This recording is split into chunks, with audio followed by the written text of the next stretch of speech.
Coming up on this episode, I ask the question, how well do we know ourselves?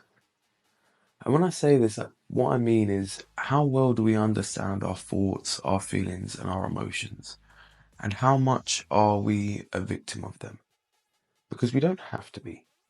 So take some time to kind of sit with me and unpack why we feel the way that we do in certain moments, and take some time to think about it for yourself. Like, all of our actions have cause and effect. So don't just be a victim of your thoughts and emotions and your experiences. Understand them, appreciate them, and kind of learn to navigate them. But you do so by sitting with them, by understanding them. So that's what I do today. And a quick pre-warning, I am ill for this episode, so there is a kind of lot of talk about me being ill and how that relates into my understanding of this. Kind of semi-inspired or reignited this idea. There is a little disclaimer about that, but it is a valuable episode regardless. I think it is very important to sit with ourselves and understand why we act the way that we do, we think the way that we do, and we behave the way that we do, instead of just kind of going through the motions of life. So without more rambling, let's go get into this episode.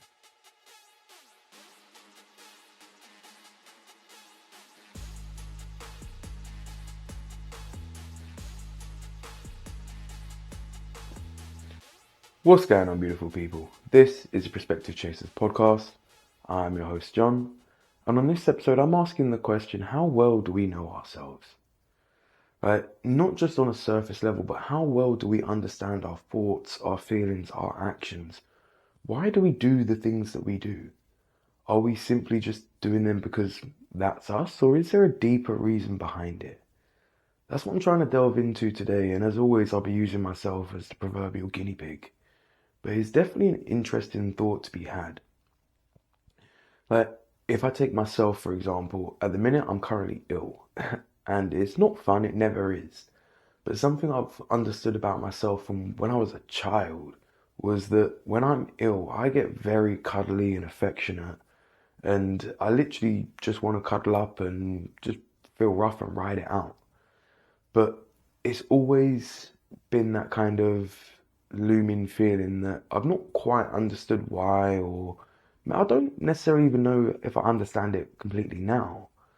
But at the same time, I always have this little kind of like voice in the back of my head, whether it be that soul or just a thought floating around there, that like you just have to ride it out. So I think that's where that kind of, sometimes you just need somebody to sit with you in the poop. And that's where that kind of idea comes from. It's just like, I've got to ride out this illness. I know nobody's going to take it away, so just some company through it would be nice. And kind of understanding that helps me kind of deal with that wave a little bit more easier. Like, you've not always got somebody to cuddle up to or whatever else. You've not, if you're being sick or whatever, you've not really always got somebody to bring you a drink of water or rub your back or whatever. Sometimes it is just you on your own and you've just got to ride it out. And then having that deeper feeling of sadness because of this unwanted feeling of loneliness or whatever else. And then unpicking why it's there in the first place. Like I say, like for me, I just sometimes need somebody to sit in it with me. And that's all right. Like, but if you don't take the time to think about the origins of those feelings or those emotions or whatever else, you're never going to understand it. So now, anytime I'm ill, I'm like, yeah, I'm ill, I'm cuddly. Like, I just know that's part of how I ride things out. So I don't put so much pressure on myself. I don't kind of, what's the word? Um, I don't spiral in that sense where it's just like, oh, why am I feeling like this? And it all just kind of snowballs and you feel worse. Because again, I know like, okay, I'm just ill. I just want a bit of company or some affection or whatever else. And that rationale, at least for me, helps to kind of ease off any suffering they would bring. But there's so many aspects of life that kind of applies to. Just taking that little bit more time to think about, okay, well, why do I do that? Why was I sarcastic with that person or snappy with that person or Why was I overly happy that morning? Like, if we can actually understand our triggers and what makes us tick and why we do these things, we can navigate ourselves far better. So if you had a good morning because everything was easy and da da da da da da da, and that was because you kind of put the effort in and set everything up for yourself the night before or somebody else did, then understand that if you did it for yourself, do it again and appreciate yourself for it. If somebody else did it, ask if they can do it again and show them some appreciation for it. I don't just expect people to do things for you. But there's this thing where, like, the more you kind of unravel these, not even mysteries of ourselves, but just these reactions of ourselves, you understand that there is a cause for it, and you can navigate it better. Like, there's this thing with life that I don't know whether I said it or I heard it somewhere or whatever else, but it rings really true, and that is life is complicated simplicity. And I can't really summarize it any better than that. Because life can be as simple or as complicated as you make it. So if you actually take the time to understand each aspect of it, you'll only ever be able to navigate it better. Everything comes down to cause and effect. Like, I lost a good thing there. Alright, so I'm ill. Obviously, I was meant to record last night. That didn't happen. So I ended up having an early night, and I told myself mentally, wake the hell up, do the recording in the morning before little one's up, before anything gets hectic and everything else. And I didn't set any alarms, but I had that kind of mental, you got to do this in your head. And I think sometimes when you set those in, as well, like I won't go to bed at an unreasonable time like I usually do. So again, it's managing those expectations comes into it. But I managed to get up, I put the work in, and I would have done it regardless, don't get me wrong. But because I kind of mentally set that barrier in my head, as soon as the first time I woke up and I see the time, my body started to gear up and was like, okay, cool, it's go time. Because I'd already said, like, yeah, cool, rest now, but put the work in later. So I took the rest, cool, but now it's time to pay the piper, and I have to put that work in. So here I am putting in that work. And the more you do that, like, I've got episodes of this pod before when I was ill and or had headaches or whatever else, and it's you don't necessarily feel like doing it at the time, but that pain is temporary, that suffering is temporary, but the actions that you take can outlast that moment. So it's the same sense with like sick days. I don't understand so much why people are so quick to take sick days. Because so often or not, you just end up staying at home feeling sorry for yourself. I'd rather be doing something and not thinking about my own suffering and just get on with it. That suffering's going to happen regardless if you're ill. So either do something about it or distract yourself until your body can fight it off. But it comes back to that understanding. If you're ill and you're feeling groggy and you're getting annoyed with yourself because you're not hitting your targets, you're oversleeping for work, or you're not training as efficiently, or you're not as engaged as a parent or as a partner or whatever it may be, dial it back. Understand where that comes from. Understand, is there a reason that you're a little bit snappy or a little bit short or a little bit tired or whatever it is? Don't just take these things for what they are, because again, everything has its trigger. Everything starts somewhere. And if you just take it for what it is, it's like the same thing as like, sorry, this is weaving in and out of everywhere now. It's the same thing as people projecting onto the world. So like when you see people and they're going around and they're angry and they're bitter and they're just rah rah rah all around the world, the problem isn't with the world. It's with what's ever going on in their life. That's all like built up hostility within themselves that they're projecting onto the world. So if you understand that and somebody is short with you or a little bit snappy or a little bit rude, and you don't take it personally, you acknowledge the fact that you wasn't their trigger happened long before you were there, but you can engage with them on a way that's going to stop that dominoing any further. So even if they are rude to you, you say, have a nice day, da da da da da, and you go on about your business. at least, if anything, you didn't make the problem any worse, but your kind of experience wasn't negatively affected because you didn't make it personal. You didn't take it onto yourself. You didn't hold their frustration, or you didn't let it affect you in any way. You just accepted it for what it is, their frustration. And we do that to other people as well. But I'm not perfect by any means, trust me. Like, you should see me when I'm hangry. I am snappy as anything. I'm grumpy. I am moody. Like, we all have our ups and our downs. But I understand that part of myself. So I can at least say to people, I'm hangry, leave me alone, or whatever else. And I can communicate, and that helps me to navigate relationships and life better. Whereas if you're just biting people's heads off and they don't know why, then you're just a word that I don't want to say, but you get the drift. Anyway, do you know what? It reminds me of another thing that I was saying the other day. Again, I'm sorry I'm weaving all over the place, but it does kind of become relevant. It's like drawing a line in the sand. If you never knew how to draw a line in the sand, you just knew that there was sand and you needed to put a line there. So eventually you was like, cool, you grabbed a big old log and you dragged it over and you dropped it in the sand. You're like, cool, there's my line in the sand. And then you realize, well, hold up, that's a bit overkill. I don't have to go to that extremes just to put a line in the sand. So next time you brought a stick and you drop that down, and next time you're just like, oh, I'm just going to draw a line in the sand with my finger. And then next time you use your toe. And it's just like, well, the whole time you was doing the exact same thing, but you found easier and easier ways of doing it. You realize that it is the same question, yes, but you can answer it in different ways. And depending on how we answer that question, depends on how much kind of effort you have to exert and what you experience. So again, I know it's a bit of a mad kind of analogy or whatever it is, but bear with me. So if you, in the first instance, if you was to go hunting for that log to drop in the sand, and you stepped on something, or you got bit by something, or whatever else, simply because of the effort that you had to kind of exert and the path that you chose, you had X amount of consequences.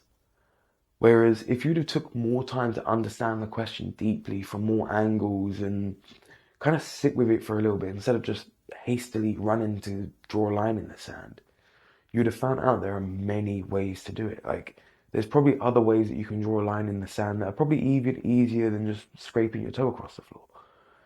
But there's that thing of, like, the more times you do things, the more efficient they become. So the more times you communicate to people, look, when I'm like this, like when I'm hungry, I'm a bit snappy, or when I'm tired, I'm just grumpy. It's not you. Or when I've got a lot of work on, I don't like talking to people. I just need to focus when I'm, whatever it is. Like, I could go on and on and on. But the more you communicate that, the easier it becomes to communicate that in the future. And but sometimes you can literally just communicate something with a look. Once you've kind of got that unspoken bond with somebody where you know each other to enough of extent where we've been here before. So you know at a look if somebody's thinking something happy, sad, dirty, freaking whatever it is. Like, we all know somebody that with a simple glance you can say, no, don't say it. I know what you're thinking, don't say it. So those kind of moments, like, they don't instantly happen overnight. Sometimes they do, like sometimes you just connect with people. But more often than not, it's this communication that's built up over time, and you slowly kind of build that deeper understanding of yourselves and other people. So paying attention to that is valuable. And I know I've kind of weaved about on this episode and kind of what happens when I'm on my own. Like, my brain just, yeah. But I think the point is still valid. Like, the more time we spend unraveling ourselves, the more that there is to learn about ourselves. Like, we understand our limits, we understand our triggers, we understand the things that we enjoy. And that deeper understanding of ourselves is only ever going to better our experience, no? Like, the more ways you can sit there and think, oh, I can come up with a list of things that make me happy. I come up with a list of things that make me sad, and whatever else. At least then, you know, if you're sad, You've got a list of things that you can go to make you happy. I mean, I don't think you'd ever want to go the other way around, but you can always look at if you're feeling sad and you don't quite know why, go down your list of reasons why you know that you usually feel sad or frustrated or whatever else. Like taking this time to actually sit with ourselves. So much of the world is like somebody just jingling a set of shiny keys at you. Like, hey, look over here, look over here, look at this, look at this. Don't look at your problems. Oh, yeah, your house is burning down. Oh, yeah, your life's going to rubbish or whatever. Yeah, but look, jingly, jingly, new shows or new distraction, whatever it is. Like, and then when you come back, you've still got all of those problems. You might have a shiny set of keys or a shiny new phone or been distracted for a little bit or whatever else, but those problems still exist and persist because you didn't do the work. You didn't take the time to understand it. You just distracted yourself from it. So stop doing that because it does you no favors.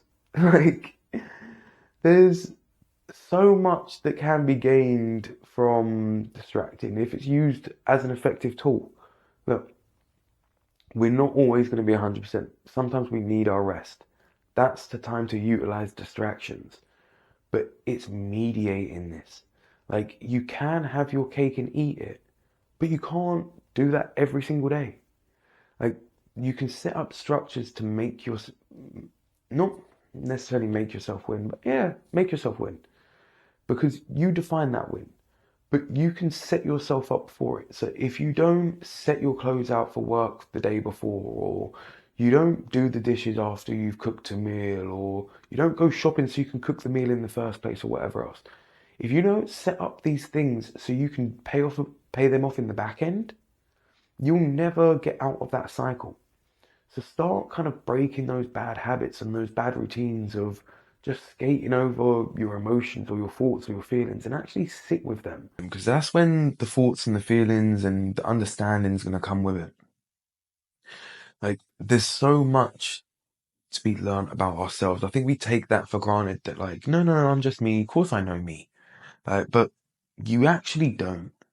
Like, the amount that we exist for the kind of external world, we don't really delve to the internal world. Like, even if I think back to the times when I was a personal trainer, trying to get people to kind of engage their like mind muscle connection, to properly contract their muscles and use their muscles with intention instead of out of essentially reflex. You'll be surprised how many people struggle to get over that hurdle. And it takes time to actually sit within your body, to feel that muscle contracting, to feel how it works, and actually be present within your own skin to truly understand how that muscle's working and stop taking it for granted that it just works. So do the same with life. Don't just think that life just works or just happens. Understand how it happens. Understand the intentionality behind it. Understand how you can contract that muscle of life. Understand what it feels like when it's under strain and what it feels like when it's under pressure. Look at it from as many angles and different perspectives as you can. Like, everything has more than one viewpoint, but yet we think that if we've seen something once, we've seen it a million times. Maybe, but not from every angle, or not in every iteration or every permutation or whatever. There's so much variety in life. So if you sit with each kind of thing, you can go down a rabbit hole, and that's where moderation comes in. As with anything, unpick your thoughts and your feelings to an extent. Some things are going to be deeper than others, and some things are going to take more time to unravel than others. But that's down to you to mediate and for you to be aware of, and that's learned over time. Like, if I was, they'll drive it back to when I was saying about like when I get ill, I get cuddly and everything else. Like, I don't have to delve too much deeper. At least I feel anyway. A therapist or somebody else might say differently, but hey. But like, I understand that when I feel rough, when I feel just meh, I just want to cuddle up and relax and lounge about and have a bit of affection or whatever else. I understanding that gives me a kind of peace of mind of it's like, okay, if I feel that and I know that and like when I'm ill, my headspace goes a little bit anyway. And sometimes that can add to it. So if I can understand where all those feelings come from, I can just come be like, oh yeah, it's fine, it's valid, it has its reasons, da da da da da. And then I can mediate the kind of stress that it applies to me mentally. So the more you can do that with various aspects of life, the more you can kind of mediate your own emotions. You can understand like, okay, cool, like why am I like this? And the more you do that, the more, I don't want to say life becomes easier because there's always going to be things in life which get hard and it's always going to be that up and down. But you at least understand it better. And for me, with understanding comes rationale, comes peace of mind, comes all of these varying aspects. And yeah, it is valuable.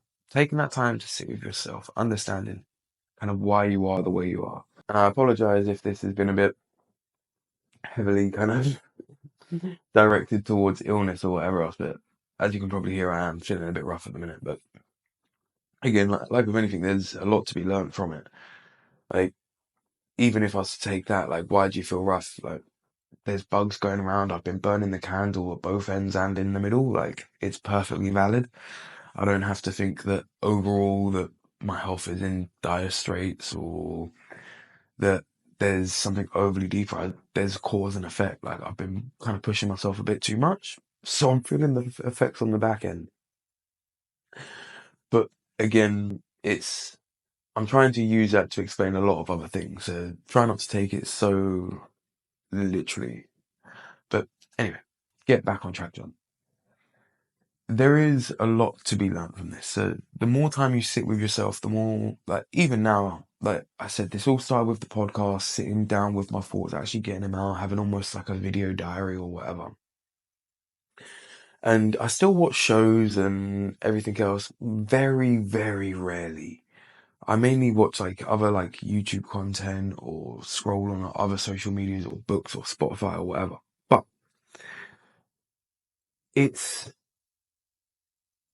it's mediated and it's understood and kind of I view it differently. And then on the back end of that, I find myself not so much in a rush to get to it because I understand it's downtime. So then I ask myself, okay, have you earned that downtime? Have you done the work that you need to do? Are you putting anything off? Blah, blah, blah, blah, blah, blah, blah. And if I have done that, I ask myself, have you sat with yourself? Like, have you asked yourself, how is John?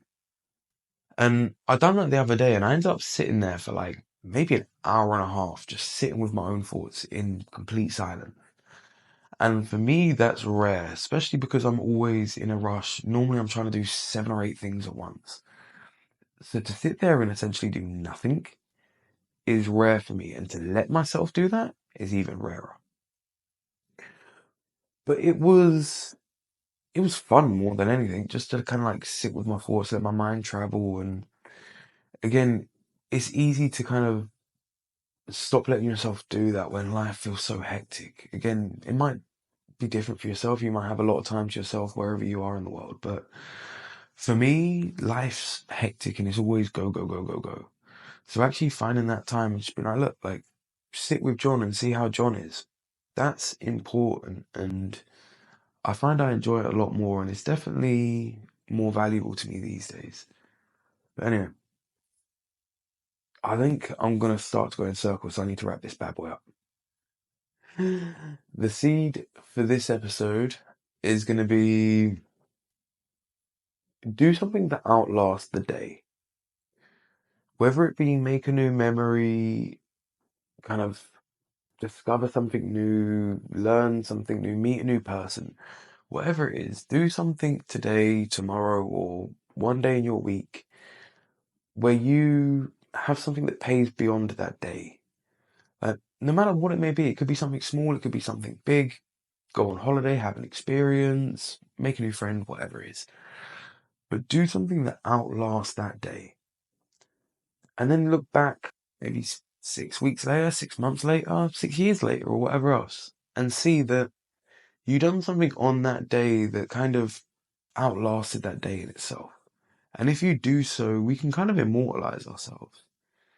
Like, there's an old saying, and as always, I forget who to kind of attribute it to, but a man dies two deaths. The first when, damn it, a man dies two deaths. The first when he takes his last breath, and the second, the last time somebody mentions his name. And I think that is valuable. Like, there is a lot to kind of unpick from that.